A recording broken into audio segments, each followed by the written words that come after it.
Tapi sayangnya perspektif ini kemudian ngebawa kalau perempuan yang menstruasi itu jadinya kotor, dijauhi, pada akhirnya dibully lah. Perempuan kalau misalnya ada yang bocor, bukannya ditolong. Oh iya, benar banget. Relate, Pasti diketawain, ngalamin pasti kan? ketawa, ih bocor gitu, pasti gitu, dijauhin pakai no gitu. drop gitu kan. Udah nggak bocor. Halo semuanya, selamat datang di Bincang-Bincang KMPA. Nah, hari ini kita bakal ngobrol santai, tapi tentunya juga seru nggak sih Kak? Iya, Oke, dan tentunya penting untuk kita semua nih, yaitu tentang seksualitas, kesehatan reproduksi, dan HIV. Nah, topik kita hari ini tuh sering banget dianggap tabu dan mungkin orang-orang masih malu gitu ya Kak, ngobrol di secara luas gitu di lingkup mereka. Tapi justru topik ini sangat penting, bener kan Kak? Nah, biar obrolan kita makin seru, kali ini aku nggak sendirian, aku sama Kayla. Halo, aku Kayla. Dan aku belum perkenalan, berarti Oh iya, kamu aku Lania dari awal episode udah ketemu aku. Dan tentunya bersama bintang tamu kita yang nggak kalah keren gak sih Iya, Kayla? Mungkin bener boleh banget. kenalan Kak, kakak Hai siapa? semuanya, thank you ya undangannya KMPA. Namaku Doni Kurniawan, biasanya dipanggil Doni, aku dari Kisara Bali. Halo Kak Doni. Hey. Nah, kalau boleh tahu Kisara tuh apa sih Kak? Boleh ceritakan? Kisara ya, Kisara Iya. adalah mungkin sama ya organisasi yang kayak kalian juga KMPA, tapi ini di masyarakat. Kalau kalian kan di mahasiswa, ini di masyarakat ngewadahin anak-anak muda usia 10 sampai 24. Jadi remaja hitungannya versi kami. Biasanya fokus isunya adalah pemberdayaan remaja, edukasi, konseling, dan juga penelitian. Jadi itu sih ruang lingkupnya. Fokus isunya di kesehatan seksual dan reproduksi. Oke, fokusnya seksual sama kesehatan Reproduksi, benar. Oke, ya bagi teman-teman yang mau join silahkan ya Kak Daftar ya. langsung ke Cari Kisara. Kisara, iya. Open recruitment setiap promosi ya. Iya boleh. April atau Mei. Jadi Oke. catat lihat di Instagramnya. Mungkin Siap. bagi yang tertarik boleh langsung kepoin Instagram Kisara. Benar, Kisara_Bali. Oke. Kisara_Bali. Oke. Oke Kak, ini langsung aja ke pertanyaan ya Kak ya. Gaskan. Nah kan ini kita tentang kesehatan reproduksi, seksualitas, dan HIV nih. Nih di awal-awal kita mau tanya nih, menurut Kakak nih kesehatan produksi itu apa sih Kak? Oke, kesehatan Iya. reproduksi ya. Kalau kita di Kisara kan dua terminologi, kesehatan seksual dan juga reproduksi. Kalau berbicara kesehatan reproduksi itu adalah membicarakan kesehatan baik dari segi fisik, mental, psikologis dan juga emosional berkaitan dengan proses reproduksi, melahirkan, proses menjadi remaja, menyusui dan seterusnya. Itu kita harus jaga tuh kesehatan reproduksinya. Kalau kesehatan seksual juga sama, berbicara tentang kesehatan fisik, emosional, psikologis berkaitan dengan seksualitas, misalnya tertarikan dengan individu lain, perasaan jatuh cinta, kemudian aktivitas seksual, gender. Nah itu yang kita bahas. Jadi kesehatan seksual dan reproduksi adalah kesehatan fisik, mental, emosional, dan psikologis yang berkaitan dengan proses reproduksi dan juga seksualitas. Oke, Itu sih. nah itu teman-teman ya, jadi penjelasan singkat nih dari Kak Doni tentang kesehatan reproduksi. Benar. Dan menurut Kakak, kenapa itu kesehatan reproduksi itu penting ya? Bagaimana kaitannya atau pengaruhnya kesehatan reproduksi itu terhadap kesehatan secara menyeluruh ya? Kesehatan seluruh. Waduh, ini pertanyaan menarik banget. Iya. S3 kayaknya ya. Wih. Oke, kenapa sih penting kesehatan reproduksi? Kenapa penting? Karena kita semua individu ini, aku, kamu punya yang namanya alat reproduksi. Iya, benar. kan? Kalau nggak punya mungkin nggak penting lagi. Iya, benar-benar. Itu yang pertama, karena kita punya organ reproduksi kayak misalnya penis, vagina, payudara, dan seterusnya. Makanya kita penting untuk memperhatikannya. Karena punya itu kan setelah dilihat-lihat nih ternyata kenapa pada akhirnya kesehatan seksual dan reproduksi itu penting diperhatikan, karena memang memiliki resiko-resikonya tersendiri dan ada treatment-treatment khususnya kan. Harus dibersihkan lah, harus dijaga. Terus uniknya lagi dia mengalami perkembangan, ya kan? Misalnya dari mungkin bayi yang belum begitu berfungsi tapi masuk ke usia remaja, dia mulai tumbuh semuanya aktif, kan ada perubahan tuh di dalam tubuh kita. Nah, supaya kita bisa nih membuat perubahan ini tidak membuat kita kaget atau malah beresiko, makanya penting banget kita pelajarin apa sih perubahan-perubahannya. Sama kayak naik motor itu kan, kalau misalnya kita naik motor kan kita harus pelajarin dulu. Ini yang namanya Iya, gasnya. ini cara ngerem. Iya, Remnya, kemudian ini kopling kalau pakai kopling, ini lampunya dan seterusnya itu kan. Nah kan kalau kita tahu fungsi-fungsinya kan kita bisa pakai. Sama juga dengan organ reproduksinya kan. Ada penis, fungsinya apa sih? Vagina fungsinya apa sih? Payudara fungsinya apa sih? Bibir dan seterusnya lah. Itu fungsinya apa? Kalau kita udah tahu kan kita bisa menggunakannya atau dalam tanda kutip memanfaatkannya dengan bijak dan baik juga gitu sih kalau menurutku. Kenapa pada akhirnya kita penting banget bahas kesehatan seksual dan reproduksi karena kita punya itu dasarnya. Iya. Dan kita tuh harus dijaga ya Kak ya. Bener banget karena kan dia rawan ya. Iya, bener. Harus misalnya anggaplah kita berbicara spesifik ke penis vagina itu kan kalau udah masuk usia remaja dia kan ngalamin perubahan, misalnya yang perempuan ngalamin menstruasi, yang laki-laki ngalamin mimpi basah. Nah proses ini juga kadang-kadang kalau menstruasi kan keluar darah, udah perlu dijaga kebersihannya. Laki-laki juga kalau misalnya kencing ada yang tersisa gitu, itu juga harus dibersihkan. Itu sih. Jadi kita harus lebih aware sama kesehatan reproduksi diri kita sendiri gitu. Bener ya. banget, Dan nggak boleh yang kayak masih malu-malu gitu bahas. Iya, itu dia kan masih gini ya, masih Kayak ditanggap tabu gitu Iya. kayak. Mungkin kalau nganggap kita kayak ngebahas tentang reproduksi, mungkin orang-orang mikirnya kita tuh bakalan jorok gitu. Ngapain sih bahas Ya, itu tabu. jorok gitu. Bener-bener Kayak di banget. hal yang tabu gitu loh Mas. Iya, kalau kita misalnya pas ke gini-gini nih ke tempat-tempat kita kan edukasi biasanya di Denpasar, terus ke Gianyar, Singaraja, Karangasem dan seterusnya. Kadang-kadang itu kalau kita misalnya bahas kesehatan seksual dan reproduksi dibilangnya, ih apa nih kok bahasannya jorok-jorok gini gitu. Padahal kan penting. Itu sih jadi PR juga. Iya sih, benar-benar. Apalagi penting di kita yang masa remaja nih nggak sih Kak? Penting banget. Bener kan? banget. Karena itu tadi ya berubah itu Iya, kan dari perubahan. kecil. Aku nggak inget sih kapan aku pubertas ya, kayak mimpi basah itu aku nggak inget. Tapi ngerasa kok perbedaannya mulai tertarik dengan seseorang. Terus ada perubahan sensasi yang kok ini nggak pernah aku rasain tapi tiba-tiba muncul. Nah kayak gitu. Kalau misalnya nggak belajarin kan pada akhirnya kosong tuh ya, nggak tahu. Nah kalau nggak tahu jadinya ya biasanya salah digunain. Iya, benar-benar gitu-gitu itu, sih. Itu bener banget.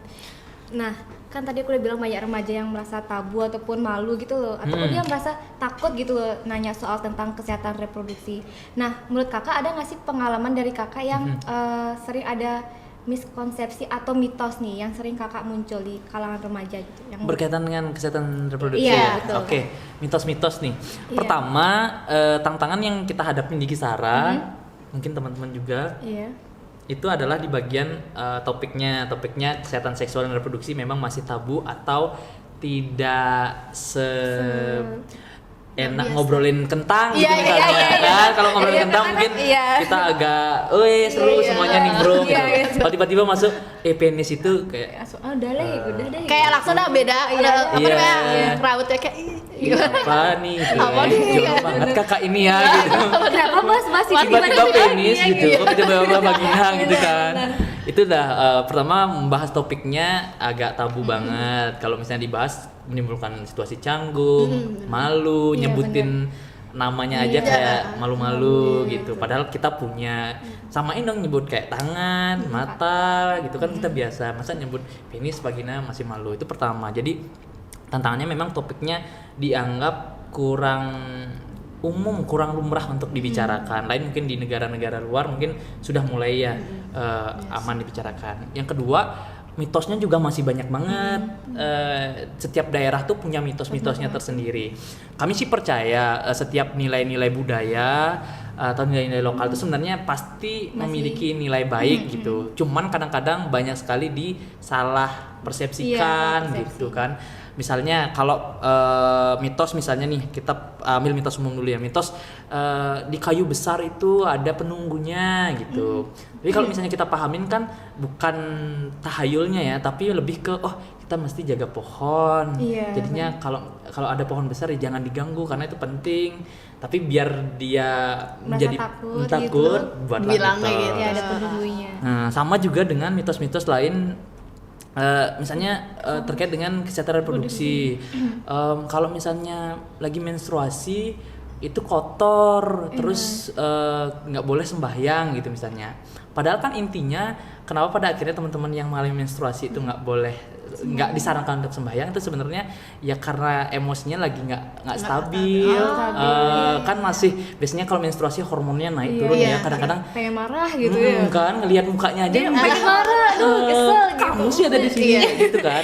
Nah, bayangin situasi kayak gitu tuh kan nggak enak ya untuk sembahyang, makanya diperingatkan kalau misalnya lagi menstruasi mungkin boleh kok untuk disesuaikan lagi untuk sembahyangnya gitu, untuk masuk ke tempat suci karena biar tidak mengganggu kondusivitas orang-orang yang sedang sembahyang dengan khusyuk gitu. Karena mood kita jelek, malah kita misalnya bikin mood orang lain jelek juga. Kan, sembahyang jadinya awalnya tujuannya bagus, jadinya enggak. Tapi sayangnya perspektif ini kemudian ngebawa kalau perempuan yang menstruasi itu jadinya kotor, dijauhi. Pada akhirnya dibully lah. Perempuan kalau misalnya ada yang bocor, bukannya ditolong. Oh iya, benar banget. Relate, Pasti diketawain, ngalamin pasti ketawa, ih bocor gitu, pasti gitu, dijauhin pakai no gitu. drop gitu kan. Udah nggak bocor. Kayak gitu kan, maksudnya teman-teman pasti ngalamin, aku nggak ngalamin pasti perasaan ngalamin. misalnya kalian pas bocor di sekolah itu kan agak Diliatin gitu ya.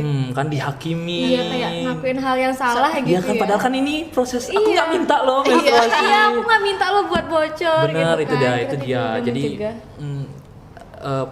perspektif negatif terhadap teman-teman yang mengalami menstruasi itu masih. Jadi pada akhirnya ada satu penelitian juga yang kita coba pernah survei gitu, teman-teman perempuan tuh kalau menstruasi di sekolah itu mereka merasa berat sekali karena tadi pertama toiletnya juga belum banyak yang bersih ya. Terus ganti pembalut juga agak malu-malu, kayak nggak sportif gitulah, masih dipandang tabu.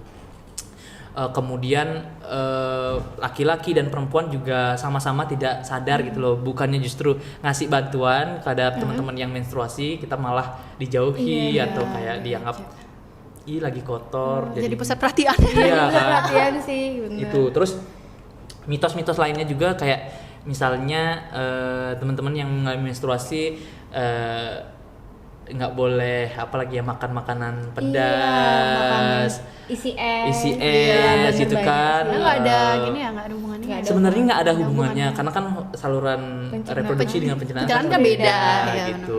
Mungkin kalau misalnya makannya satu ember gitu yang makanan pedas mungkin berpengaruh ya. Sakit perut. Sakit perut jadinya gitu, tapi bukan ke menstruasinya gitu-gitu. Terus mitos-mitos menstruasinya tentang nggak boleh keramas lah. Itu sering banget Ya kan, padahal kan harusnya Beda pada saat ya? ini penting banget untuk jaga kebersihan justru pada saat lagi menstruasi. Mitos laki-laki, nah apalagi di Bali itu erat banget mitos terkait dengan kalau misalnya pernikahan itu tujuannya hanya untuk memiliki anak, kayak sing bling sing nganten. Dan itu kita juga lagi proses berjuang sih sebenarnya untuk mengubah paradigma kalau menikah itu ya bukan tujuan, mungkin salah satunya bereproduksi itu kan pilihan, tapi kan bukan melulu harus diawali dengan memastikan pasangan kita untuk hamil dulu. Justru itu kan jadinya beresiko ya. Misalnya tidak hamil dan seterusnya, itu pada akhirnya mereka ditinggalkan atau enggak diajak lagi. Itu masih dipegang erat lah di budaya kita gitu. Sebenarnya bukan budayanya yang salah, tapi manusia-manusia yang kayak nangkepnya gitu ya, itu salah, yang kurang. perspektif orang gitu yang salah. Itu sih. Jadi mitos-mitosnya mendukung, perspektifnya mendukung, jadinya itu masih jadi tantangan. Itu sih kalau di Guys Pro secara umumnya ya. Kalau misalnya lebih detail, yuk kita diskusiin lagi. Oke, terima kasih Kak. Nah, tadi kan Kakak udah jelasin juga tentang menstruasi ya, tentang kebersihan intinya kayak gitu. Nah, dari Kakak nih, apa sih kira-kira langkah-langkah kecil yang bisa dilakukan nih untuk teman-teman kita nih yang remaja untuk menjaga kesehatan reproduksi mereka ini sejak dini nih, mulai sekarang ini, biar tahu nih teman-teman juga. Siap deh. Ini lagi kok S3 terus ya gini pertanyaannya. Apa S3 tuh? SD. Enggak dong. SMA. Enggak, tapi benar. Gimana caranya ngajar membagiin ke teman-teman supaya bisa menjaga kesehatan reproduksinya. Baik itu perempuan laki-laki ya. Benar. Ini enggak maksud untuk menasehati atau kayak ini harus dilakukan enggak ya. Kita belajar bareng enggak sih? Iya, belajar bareng ini. Kan? Aku percaya gitu sih. Kesehatan reproduksi itu sifatnya harus belajar bareng, maksudnya enggak harus ini yang harus dilakukan, nggak se-strict itulah. Tapi yang paling penting sebenarnya yang perlu diperhatiin adalah pertama kita mesti sadar dulu sih kalau kesehatan reproduksi itu bagian dari kita. Maksudnya ngomongin kesehatan reproduksi itu bukan hanya tugas teman-teman yang kuliah di kesehatan gitu. Iya, benar. Kayak aku kan misalnya aku bukan dari kesehatan, tapi menurutku ya karena aku punya, makanya penting banget untuk ngobrolin. Pertama itu sih muncul kesadaran kalau kesehatan reproduksi itu penting banget dan itu bagian dari kehidupan. Sama kayak cara nyari uang lah. Nyari uang kan nggak ada yang pernah nasihatin kan. Penting lo nyari uang, nggak pernah ada yang kayak gitu kan. Tapi kita sadar sendiri kalau nyari uang itu penting. Gitu. Bener. Sama kesehatan reproduksi itu mudah-mudahan tanpa dinasihati teman-teman itu harus sudah sadar kalau kesehatan reproduksi itu penting. Yang kedua, awali dengan nyari informasinya dulu deh di sumber-sumber yang terpercaya. Maksudnya pahamin dulu, ternyata dari aku lahir, dari bayi ini sampai nanti aku tua, ada proses kehidupan loh yang aku lewatin. Salah satu titik krusialnya di mana? Di remaja gitu kan. Kenapa sih di usia remaja itu penting dan titik sentral juga? Karena di sana kita mengalami masa pubertas. Perubahan yang signifikan terhadap emosi kita ada di sana, perubahan struktur organ reproduksi kita berubahnya di sana gitu. Tanpa kita belajar kan kita nggak tahu tuh kalau misalnya terjadi menstruasi apa yang harus dilakukan, ketika kita mengalami mimpi basah apa yang kita harus lakukan, ketika kita melakukan perilaku berisiko apa yang harus kita lakukan gitu. Itu penting banget untuk belajar dulu walaupun kita belum melakukannya. Jangan baru melakukan baru kita belajar. Nah itu perspektifnya agak keliru. Sebelum melakukan lah kita harus belajar dulu gitu. Itu yang paling penting. Ada satu buku judulnya ada pertanyaan gini, kapan sih sebenarnya paling baik kesehatan reproduksi itu disampaikan atau diajarin? Ada bukunya jawab nggak ada usianya, tapi jawabannya itu adalah talk soon, talk often. Jadi bicarakan segera, bicarakan sesering mungkin. Itu jawabannya. Jadi kalau udah masih kecil nih, dia udah bisa nangkep apa yang kita omongin, itu segeralah diajak untuk bicarain tentang kesehatan reproduksinya. Dari dasar-dasar aja dulu, misalnya tentang kebersihan, tentang mana yang boleh disentuh, mana yang nggak boleh disentuh. Nanti semakin ada tambah usianya baru semakin naik-naik lagi gitu. Saat nanti mereka udah masuk remaja, kasih tahu bahwa dia akan mengalami menstruasi. Apa sih yang harus dilakukan kalau misalnya mengalami menstruasi? Misalnya jaga kebersihannya biar nggak ada risiko keputihan misalnya, atau bagi laki-laki kalau habis kencing diapakan, dibersihkankah? Terus kalau misalnya kamu sudah mulai tertarik dengan lawan jenis, apa sih yang harus, atau individu lain, apa sih yang harus dilakukan? Misalnya kamu boleh saja tertarik, tapi bagaimana cara memaintain hubungan yang sehat, bagaimana cara menjalin relasi dengan orang lain, komunikasinya kayak gimana. Nah itu kan bagian dari kehidupan kan. Mau tidak mau sebagian besar dari kita pasti akan ngelewatin itu gitu. Dan ngalamin juga. Makanya kalau ada pertanyaan emang penting kesehatan reproduksi, coba deh tanya diri sendiri lagi, kamu punya nggak organ reproduksi itu? Kalau punya, masa sih nggak penting? Gitu sih. Jadi tipsnya adalah satu, pahamin kalau kita punya itu organ reproduksi. Kedua, belajar dulu walaupun belum mengalami fasenya, belajar dulu deh. Ini penting banget. Talk soon, talk often. Kemudian yang ketiga baru ke hal-hal lainnya, entah mulai dari jaga kebersihan, kemudian memahami gender dalam artian kita akan memiliki berbagai ekspresi, memahami kesehatan mental. Kalau nanti kita akan punya hormon yang naik turun, gimana cara handle-nya. Kita sih di Kisara tuh ada yang namanya, aku langsung masuk dikit ya. CSE, Comprehensive Sexual Education. Ini tuh udah diomongin dari UNESCO kalau nggak salah. Jadi lembaga dunia di bidang pendidikan dia mencoba untuk ngerumusin nih apa sih yang harus dipelajarin dalam kita hidup untuk kesehatan seksual dan reproduksi. Nah dirangkumlah dalam CSE ini, Comprehensive Sexual Education. Nah di sini tuh ada 8 topik kurang lebih yang harus dipelajarin, mulai dari nilai-nilai individu, misalnya nilai-nilai moral yang kita pegang, kemudian membangun hubungan entah antara diri sendiri dengan keluarga, dengan orang lain, dengan masyarakat. Itu perlu dipelajarin, perlu loh dipelajarin, bukan yang kita langsung tahu cara melakukannya. Kemudian belajar tentang kekerasan itu apa, kekerasan seksual, kemudian belajar juga tentang gender dan seterusnya. Jadi ada 8 kurang lebih yang mesti diajarkan secara bertahap. Maksudnya nggak bayi langsung dia kasih 8 nggak juga, tapi bertahap gitu. Mungkin dari anak-anak, oh sentuhan boleh dan tidak boleh dulu, dan seterusnya gitu sih. Tapi tidak nyalahin orang tua juga sih ya. Kenapa sih nggak diajarin itu? Karena memang orang tua kita pun hidup dulu kan dengan ketabuhannya masih. Makanya penting banget generasi kita ini sih yang nyoba untuk ngelakuin perubahannya gitu sih, teman-teman. Nah, tadi kan kakak juga ada bilang kalau kita tuh bakal ngalamin ya dari kita kecil sampai sekarang tuh kayak perubahan, entah itu dari kita produksi ataupun contohnya kayak ketertarikan sama dengan individu lain. Iya, dengan individu lain. Nah, tadi juga kakak ada mention nih tentang gimana sih cara menjaga hubungan yang sehat, menjalin hubungan yang sehat. Gitu. Nah, pastilah di antara cara menjalin hubungan yang sehat itu ada juga kaitannya dengan HIV, ya kan? Oke. Ya kan? Nah, menurut kakak apa sih hubungan antara kesehatan reproduksi dengan penularan HIV itu? Oke, sip. Ini lagi kok ini ya pertanyaan. Tiga. Nah, lumayan harus berpikir gitu loh. Kenapa nggak tanyain berapa usia gitu kayak. Asal dari mana? Iya, ini kan lebih. Oke.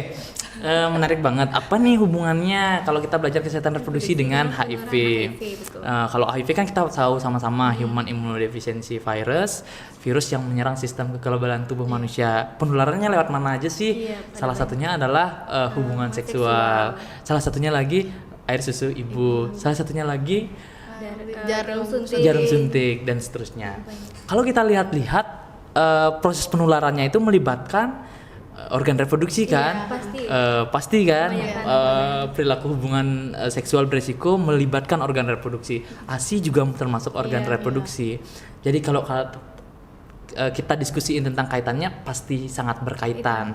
Nah, dari mana kaitannya? Dari ketika kita pada saat berkembang nih, jadi seorang remaja gitu kan, udah mulai memiliki ketertarikan untuk melakukan hubungan seksual, tertarik dengan individu lain. Tentu kalau ini skenario tanpa pendidikan kesehatan seksual dan reproduksi, kalau kita tidak dapat pendidikan tentang kesehatan reproduksi, tentu yang kita lakukan adalah ya udah asal melakukannya aja tanpa tahu konsekuensinya. Benar, ngikutin hasrat kita saja, kayak aku tertarik melakukan hubungan seksual sih, gitu kan, tanpa gas aja gitu. Ya, jadi kan resikonya adalah ternyata dengan berganti-ganti pasangan gitu misalnya, virus HIV itu sangat mudah sekali untuk menyebar gitu. Nah, kalau misalnya nggak tahu itu kan berarti kita akan berisiko untuk terkena HIV. Termasuk juga kalau kita nggak belajar, kalau melahirkan itu bisa juga loh nularin ke anaknya. Tanpa belajar itu berarti kita hanya melahirkan aja, terus anaknya juga terinfeksi HIV. Ngasih ASI juga ternyata tertular HIV. Sayangnya lagi HIV ini penyakit menular yang pada akhirnya ketika kita sebagai individu nggak berhasil menjaga diri, berarti kan kita berpotensi untuk menjadi penular, menularkan ke orang lain. Bayangkan semuanya nggak ada pendidikan case pro, nularin kan jadinya hampir banyak orang lagi yang kena. Dan sayangnya lagi HIV ini kan lumayan berbahaya, dia virus yang terus berkembang dalam tubuh kita. Dan ada fase-fasenya yang membuat sistem kekebalan tubuh loh. Itu kan bentengnya yang menjaga tubuh kita jadi sehat. Sebenarnya di sini kan ada kuman ya. Yang di sini nih kuman. Karena ada kekebalan tubuh jadinya kita masih bisa bertahan. Nah, itu sekarang yang mati, diserang, kan jadinya rentan sekali kita untuk tertular penyakit. Ubah ke skenario berikutnya, kalau ada kesehatan seksual dan reproduksi, pendidikannya nih kita belajar, oh ternyata ada HIV, oh penularannya lewat sini. Kalau aku melakukan hubungan seksual dengan orang yang memiliki HIV, berarti aku beresiko tertular. Jadi kan ada pemikiran-pemikiran lain ya, tahapan-tahapannya jadinya membuat pilihan itu berkesadaran sih kita bentuk sampeinnya. Jadi setiap orang itu pada akhirnya bisa memilih. Satu, dia tahu nih, oh kalau aku melakukan hubungan seksual ada loh resiko aku untuk tertular penyakit IMS, infeksi menular seksual, salah satunya adalah HIV. Yang kedua, oh penularannya itu kayak gini loh caranya, berarti kalau aku melakukan misalnya hubungan seksual yang bergonta-ganti pasangan, berarti aku ada resikonya. Oh kalau misalnya aku nih udah usia remaja, sel telurku itu udah aktif loh. Laki-laki juga sudah bisa menghasilkan sperma loh. Jadi kalau misalnya itu bertemu, itu bisa menyebabkan kehamilan. Nah, dengan memahami resiko-resiko itu kan pada akhirnya kita jadi Lebih aware, hati-hati, lebih ke bisalah mikirin ulang gitu. Oke, aku memang tertarik untuk melakukan hubungan seksual, tapi ada resikonya. Apakah, pertanyaan berikutnya kan, aku siap nggak ya dengan resikonya, atau aku tunda dulu deh gitu. Makanya kan muncullah ABCDE itu gitu. Pertama, kalau masih bisa nih kita untuk menunda dulu, mikirin kayak aduh aku takut deh kena resikonya, aku masih bisa tahan, udah aku tunda dulu. Yang kedua, aduh nggak tahan, pengen banget karena penasaran atau sudah usia gitu misalnya, pengen banget melakukan hubungan seksual, ada pencegahan berikutnya ke be faithful, setia aja pada satu pasangan. Aduh nggak bisa juga gitu misalnya. Ada lagi misalnya menggunakan kondom. Nah, maksudnya apakah menggunakan kondom 100% bisa menjamin? Enggak juga kan. Tapi at least kita tuh harus paham resikonya adalah kamu siap nggak? Oh iya deh, aku ambil resikonya gitu kan. Berarti kan dia memilih sesuatu sudah mendapatkan informed choice kalau kita menyebutnya, informasi pilihan. Jadi kita udah tahu nih kalau kita memilih perilaku A, apa-apa saja dampaknya. Kenapa sih penting untuk kita tahu dampak-dampaknya? Supaya satu, kita bisa melakukan pencegahannya, atau yang kedua kita bisa mengobatinya. Jadi kalau aku melakukan perilaku beresiko, aku nggak bisa kan melakukan pencegahan, berarti aku harus melakukan pengobatan, tahu mengakses layanan kesehatannya kemana, di mana aja nih penyedia layanan kesehatan, kayak gitu sih. Jadi kalau kita udah belajar kesehatan reproduksi, tentu kita akan sangat bisa menentukan atau memawas diri terhadap adanya virus HIV ini. Penelitiannya yang CSE itu bilang, Comprehensive Sexual Education itu bilang, ketika setiap individu yang dikasih 8 materi itu nih secara utuh dan berkesinambungan, itu ada peluangnya teman-teman. Peluangnya adalah individu tersebut adalah cenderung untuk menunda perilaku seksual, berhubungan seksual pertama kali gitu. Jadi ada penelitiannya, kalau dikasih nih informasinya dulu, bahayanya apa, risikonya apa, orang-orang yang terima informasi itu memiliki kecenderungan untuk menunda untuk melakukan hubungan seksual pertama kali gitu. Jadi kan ada kayak korelasinya ya, antara pendidikan kesehatan reproduksi dengan aktivitas seksual kita gitu, teman-teman. Oke, luar biasa sekali ya penjelasan Ya, dari jadi Kak gitu sih. Doni. Jackson aku. Ya, Doni. Ya, Kesehatan reproduksi itu penting banget. iya, dan emang sangat berkaitan banget dengan berkaitan dengan HIV, HIV tadi. dan juga IMS kan Kak. IMS, infeksi menular seksual. Oke, nah tadi sudah bahas ya tentang kesehatan reproduksi, tentang HIV. Nah, sekarang kita bahas soal teman-teman kita ini Kak yang hidup dengan HIV. Oke. Teman-teman kita yang Iya, atau ODA ya, orang dengan HIV. Orang AIDS dengan ya. HIV, Nah, ya. kadang kan masih banyak sekali stigma dan diskriminasi Betul. nih. Nah, menurut Kakak nih, apa sih cara terbaik nih jadi teman yang suportif untuk tanpa menghakimi ya, untuk teman-teman kita yang ODIF ya, ODA. Oke, ODA atau sip. ODIF. Baiklah. Oke. Ya, aku harus ini juga, ini S11 kayaknya. Ya, nih biar teman-teman tahu juga nih ya yang nonton nih, Bener, penonton bener. setia dari bincang-bincang Karena KMPA. masih banyak, jujur masih banyak mungkin diskriminasi sama teman-teman kita yang ODA sama ODIF. Bahkan Bener mereka sih. nggak mau deket, kayak takut tertular. Iya. Kita- Padahal Iya, kayak gitu apa kan sih? nggak bakal nggak bakal tertular, tapi masih banyak kayak aduh jangan deh, ataupun dia ketahuan ODA atau ODIF langsung dijauhin gitu, bahkan langsung Bener. dikucilkan gitu, bahkan kayak udah diam di rumah aja, jangan keluar gitu. Bener-bener sih, setuju banget. Isu HIV ini kan udah lama banget sebenarnya. Iya, lama banget. Oke lah, kalau pengobatannya udah mulai nih, ada pergerakan, ada ARV, PrEP gitu Iya, kan, PrEP. Profilaksis prapajanan. Udah ada nih progres kemajuannya gitu. Tapi ternyata sekarang yang jadi tantangan justru ada satu lagi nih yang masih menjadi tantangan kita bersama kan, yaitu stigma dan juga diskriminasi. Ada banyak sekali memang kasus-kasusnya. Mungkin kalau misalnya kita bergaul dengan teman-teman yang udah paham, misalnya di KMPA, aku yakin sih pasti jarang banget ada yang menstigma dan diskriminasi. Kita pasti sering bertemu dengan teman-teman ODA dan juga ODIP, atau ada juga anak dengan HIV. Tapi kalau misalnya kita keluar nih ke Lingkungan. tempat-tempat yang akses informasinya itu agak kurang, itu masih kental banget stigma dan diskriminasinya. Aku tuh ada pengalaman temen aku, dia tuh maksudnya aku percayalah dia tuh kayak well educated, terus maksudnya udah belajar banget paham tentang gitu ya. tapi dia tidak belajar cash flow, dia belajar tentang kalau Iya. misalnya berbicara tentang ekonomi Pokoknya udah akademiknya iya oke. udah oke banget gitu. gitu. Tapi masih loh ternyata ada ketakutan tersendiri ketika misalnya ngelihat kakak dari seorang ini itu HIV, terus diajaklah mereka itu main ke tempatnya ke tempat temannya ini punya kakak HIV gitu. Tapi dia justru takut karena nanti tempat makannya, mejanya. Nah, itu kan kayak sedih juga ya. Padahal kita udah semaju ini loh. 2030 kita pengen ending nih HIV, tapi masih 5 tahun masih aja stigma dan diskriminasinya. Nah, kalau aku pribadi sih pertama lagi-lagi nih nggak ngajarin atau ini yang paling benar gitu, tapi versiku dan kita bisa diskusiin bareng sih cara-cara terbaiknya.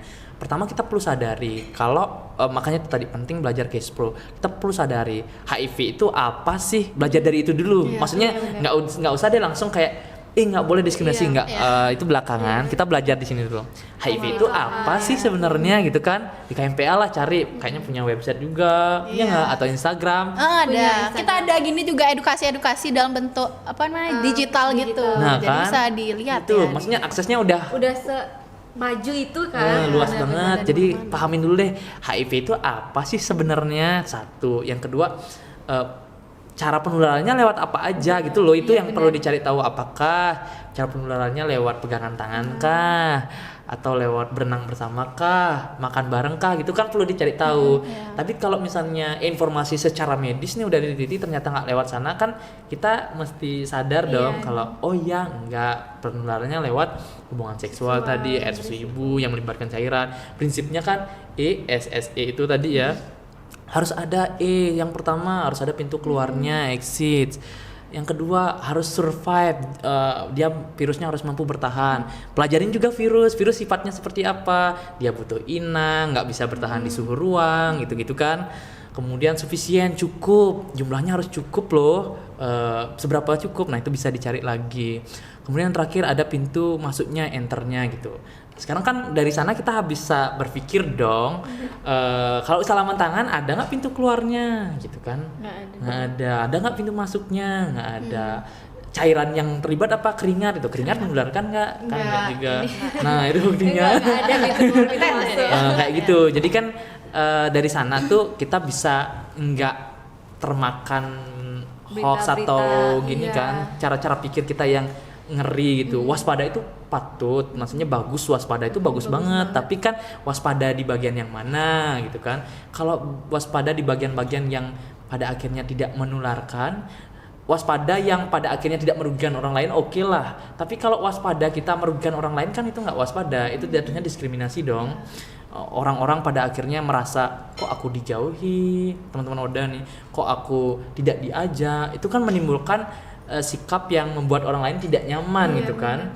Waspada boleh, tapi waspadamu itu loh menyebabkan orang lain terdiskriminasi gitu. Jadi pertama, ayo belajar dulu deh tentang HIV. Memang aku kan bukan dokter, aku kan bukan di bidang kesehatan. Kenapa pelajarin itu? Bener, sering banget gitu. Cuman kan, hey boy and girls gitu kan. Hello. Everyone. Tadi kan kalian punya organ reproduksi tuh, terus dia tuh punya resiko-resiko. Nah itu tadi, itu loh alasannya kalian harus ngerti, nggak perlu kayak harus paham virusnya adalah kodenya ini nggak perlu. Yang penting informasi-informasi yang berkaitan dengan life skill lah, itu perlu banget dipegang gitu. Itu pertama banget, mendasar. Nggak perlu jadi mahasiswa kesehatan untuk belajar HIV, itu garis besar banget, bold. Gini juga garis miring gitu ya. Garis bold sama underline.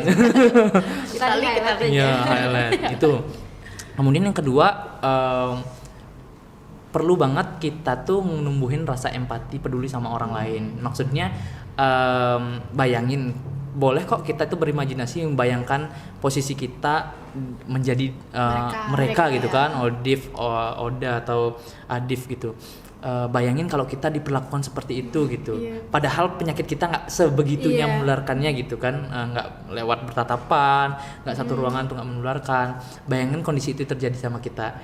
gimana sih rasanya Iya, itu dulu pasti sih. sedih nggak sih? Sedih, Iya, kayak apalagi masa-masa yang kayak itu butuhnya kayak masih masa yang gitu tuh kita malah butuh support tapi malah dijauhin. dukungan gitu sih. Jadi perlu banget ditanyain ke diri sendiri gitu. Coba deh nanyain itu diri sendiri. Kalau misalnya rasanya enak, mungkin agak lain sih. Berarti maksudnya kita harus mesti diskusi bareng gitu kan. Berarti agak lain. Jadi bukan diskusi yang kita tuh boleh kok. Iya. Profesional aja mungkin. Itu dia. Maksudnya itu kalau misalnya aku yakin sih kalau kita mencoba nanyain itu ke diri kita sendiri, kayaknya kalian akan mikir-mikir lagi deh untuk menjauhi orang lain, untuk melakukan diskriminasi. Karena kan faktanya udah jelas ya, lewat penularannya lewat apa aja gitu. Terus yang ketiga adalah kalau pertama kita udah belajar, yang kedua numbuhin empati, yang ketiga itu adalah mencoba untuk menjadi temannya. Itu bisa, ini next level lagi ya. Kita bisa kayak kalau misalnya itu kebetulan teman kita atau orang yang kita kenal ataupun orang yang kita temui, kita bisa jadi pendampingnya, berikan support kecil kayak ngajak ngobrol, menunjukkan kalau kita itu tidak bagian dari orang yang mendiskriminasi, kita ada dan kita paham kalau kamu tuh tidak menularkan segampang itu tanpa melakukan hubungan seksual dan lain-lainnya. Nah, dengan kita menjadi pendukungnya aja tuh itu udah menurutku udah sangat berarti banget sih buat teman-teman, karena banyakan yang kalau kita ngerasa sendiri, pernah nggak sih ngerasa sendiri kayak udah nggak berharga lagi nggak sih, kayak ya udahlah ngapain juga kita hidup di dunia ini sebagai makhluk sosial ya, pasti pemikiran itu muncul gitu. Nah, yang berikutnya adalah ruang-ruang lainnya adalah kita bisa ikut organisasi yang berfokus pada isu ini, kayak kita ikut kampanyein bareng-bareng, bisa ikut terjun langsung ke lapangan, ikut perayaan WAD-nya, World AIDS Day-nya di 1 Desember, itu juga bagian menurutku langkah-langkah yang bisa kita lakuin bareng-bareng gitu. Karena pada akhirnya aku yakin sih, kenapa sih orang melakukan diskriminasi, itu bukan niatnya dia sih. Aku yakin banget orang yang melakukan diskriminasi, stigma itu adalah karena ketidaktahuan. Nah, maka dari itu tugas kita nih yang udah punya pengetahuan, yang udah tahu beberapa informasinya, nggak perlu sempurna kok untuk melakukan sesuatu kan. Kita bisa ngajak orang-orang untuk nyadarin bareng kalau cara penularannya kayak gini loh, dan yuk bareng-bareng kita nggak lakuin diskriminasi. Mereka tuh sama kok. Kalian pasti pernah kan ketemu sama orang-orang ODA yang usianya tuh udah tua, udah lanjut gitu, tapi masih ya udah kayak orang biasa aja dengan dia minum obat gitu ya, sama aja kayak kita ini. Mereka juga sehat, cuman bedanya ya ada HIV, tapi udah ada obat yang mereka terus minum yang membuat mereka bertahan. Itu sih kurang lebih yang bisa kita lakuin bareng-bareng. Oke, luar biasa ya, dari belajar, habis itu kita harus punya rasa empati, habis itu kita juga bisa jadi temennya. Dan dengan ikut kampanye-kampanye organisasi yang berkaitan dengan kesehatan. Dan juga kita juga bisa kayak share info ke temen kan tentang HIV itu apa, dengan kayak penularan dengan gimana, mencegah gimana gitu. Nah, tapi ada kalanya mungkin kayak kadang ada temen yang suka asal gitu Kak, share informasi tentang HIV atau kesehatan reproduksi gitu. Nah, tanpa dicek dulu nih kebenarannya. Nah, dari Kisara itu ataupun dari Kakak, apa sih tips biar orang-orang itu bisa lebih bijak sebelum posting? Oke, wow, ini media sosial berarti ya. Iya, tentang medsos. Kita udah teknologi sekarang ya. Teknologi. Apalagi sekarang udah ada AI gitu kan. Iya, benar banget. ChatGPT. ChatGPT, Gemini Dan lain-lainnya ya. Oke, kok promosi AI jadinya? Oke, gimana nih? Oke, kalau misalnya cari informasi, oke lah, penting gitu. Tapi banyak nih informasinya pada akhirnya misinformasi gitu kan. Ada hoax atau informasinya nggak benar, atau malah kita justru yang ikut menyebarkannya gitu kan. Nah, pertama perlu pahamin dulu bermedia sosial itu kita mesti ingat kalau lain halnya second account ya, mungkin orang-orangnya terpilih gitu kan yang akan melihat konten-konten kita. Tapi kalau misalnya kita bermedia sosial yang dalam artian cakupan konten kita itu, kita nggak pernah tahu loh dia akan pergi kemana. Dia bisa pergi ke Nigeria gitu kan, bisa kan, maksudnya ke global lah, bisa kemana-mana. Nah, itu perlu berhati-hati dong, karena konten kita ini bukan saja dikonsumsi oleh diri kita, tapi juga orang lain. Mungkin maksud kita seru-seruan, tapi seru-seruanmu itu loh Kayak bisa nyebabin perubahan tuh di mana-mana. Itu pertama, sadarin dulu itu. Kalau apapun yang kita akan share itu akan berdampak besar. Yang kedua, tanyain ke diri sendiri juga. Ini gampang-gampang kan gininya, hal yang bisa dilakuin. Tanyain ke diri sendiri, apakah informasi yang aku sebar ini itu membikin tenang, bikin orang terinspirasi, atau justru bikin orang mendiskriminasi? Itu tanyain. Kalau yang disebarin, hey jauhin Oda gitu kan misalnya, jauhin Oda gitu. Kita kan pengennya aku harus menolong orang lain biar nggak ketularan, pengennya kan gitu. Tapi kan tanyain dulu, kalau aku pengennya niatnya nyelamatin orang, tapi ada nggak orang yang nggak aku selamatin?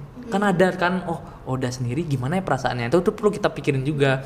Ternyata justru nanti jangan-jangan informasi yang aku sebarin ini justru ngebuat orang lain menjauhi orang lainnya gitu misalnya. Oke, tujuanmu baik untuk membuat orang lain tidak tertular, tapi kan dari satu sisi kamu juga membuat orang lain jadi dibenci atau ditakutin gitu kan. Jadi ya itu harus dipikirin dulu. Kalau kamu memang benar-benar ingin nolong, harusnya kamu nggak melakukan itu dong, nggak menolong orang lain tapi tidak menolong orang yang lainnya gitu kan. Itu perlu diperhatikan juga. Dan lagi-lagi nih aku balik lagi solusi ke akhirnya, kalau kita nggak yakin nih sama informasinya, jangan sok-sok yakin gitu. Jangan asal share aja. Iya, maksudnya jangan kayak meyakinkan diri. Enggak sih, jangan. Ini resikonya itu besar. Lebih baik konfirmasi entah ke orang yang memang kita lihat si Lania. Maaf ya. Ke Lania Lania kan ikut KMPA. Kayaknya dia ngerti deh. Tanyain aja kan. Aku dapat info ini nih. Menurutmu gimana gitu. Lania nanti kan bakal berbagi juga gini gitu. Atau misalnya nggak percaya sih sama Lania gitu misalnya. Bisa ke lupa. Kaila gitu. Kayaknya Kaila lebih tahu. Oke deh gitu. Ternyata nggak percaya juga, bisa ke misalnya dokter atau informasi atau ke lembaga resminya aja langsung, KMPA atau KPA, Komisi Penanggulangan AIDS, itu juga bisa. Maksudnya di tengah sumber informasi yang banyak dan mudah ini, nggak butuh waktu panjang banget kok untuk cari informasinya, cukup klik aja dikit-dikit pasti kita udah dapat konfirmasinya gitu sih. Jadi istilah kunonya jempolmu kan harimaumu katanya gitu kan. Jadi pikir-pikir ulang lagi kalau misalnya mau share, mau ngebuat orang lain tahu informasi sesuatu, apakah ini nimbulin justru ketenangan atau justru diskriminasi pada akhirnya. Gitu sih Kaila dan Lania.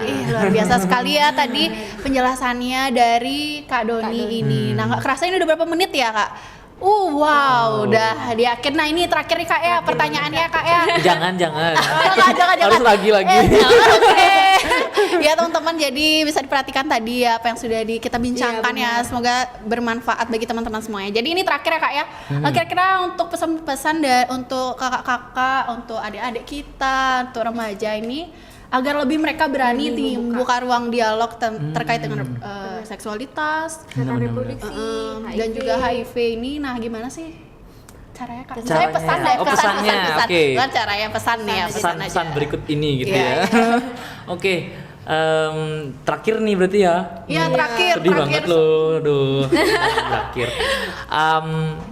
Pesannya aku tadi setuju banget sih pernyataan Kaila yang Lania yang tadi pertanyaannya justru aku lupa loh nyampein membuka ruang tadi. Iya, membuka ruang dialog. Benar. Tentang isu sensitif. Benar. Karena ternyata salah satu juga hal yang membuat Case Pro ini susah atau menjadi informasi yang tabu itu karena kita nggak berani untuk ngomonginnya dan menanyakannya juga gitu. Jadi pesan yang pertama adalah yuk mulai berani buat ngobrolin tentang isu kesehatan reproduksi ini. Jangan tabu lagi, aktif lah untuk diskusiin, tanya-tanya orang-orang terdekat yang memang kalian percaya. Karena kita punya organ reproduksinya, jadi penting banget untuk kita selalu obrolin. Nah dari sana itu akan timbul tuh diskusi-diskusi yang harapannya ngebuat teman-teman tercerahkan atau buat teman-teman lebih paham. Yang kedua, kesehatan reproduksi itu bukan hanya urusan mahasiswa kesehatan ya teman-teman, bukan orang-orang yang bergerak di bidang kesehatan aja, tapi ini urusan kita bersama, urusan universal, sama kayak ekonomi, sama kayak cara dapetin pekerjaan. Nah, cara menjaga kesehatan reproduksi juga bagian yang mesti kita jaga atau kita pelajarin sebagai life skill gitu kan. Jangan hanya cara belajar buat LinkedIn aja, cara jaga kesehatan reproduksi juga mesti kita pelajarin.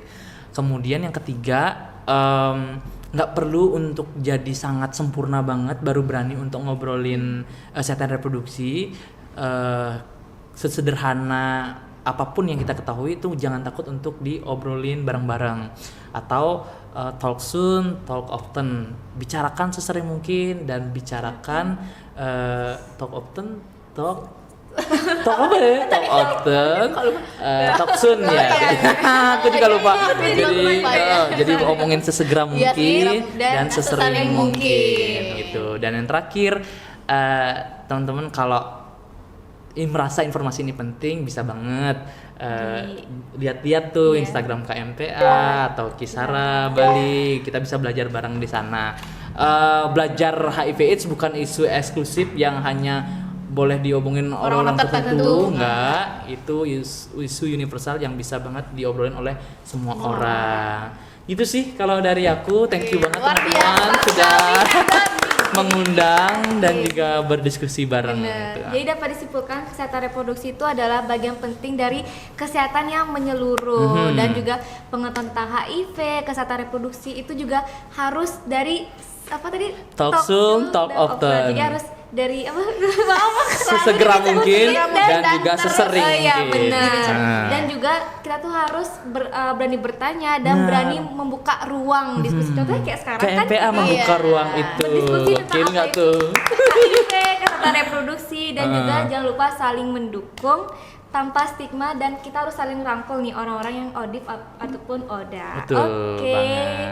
Terima kasih banyak ya Kak. Kasih Kak Thank Doni. you juga Lania dan Kaila. Iya, makasih Yes. banyak. Hari ini insight-nya sangat seru. Iya. Kita juga dapat belajar ya Kak. Iya, benar Kita banget juga dari dapat Kak. belajar.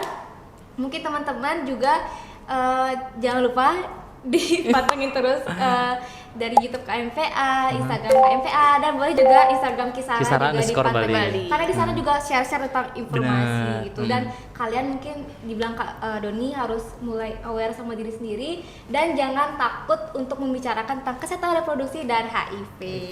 Oke, sampai jumpa di episode berikutnya. Bye bye.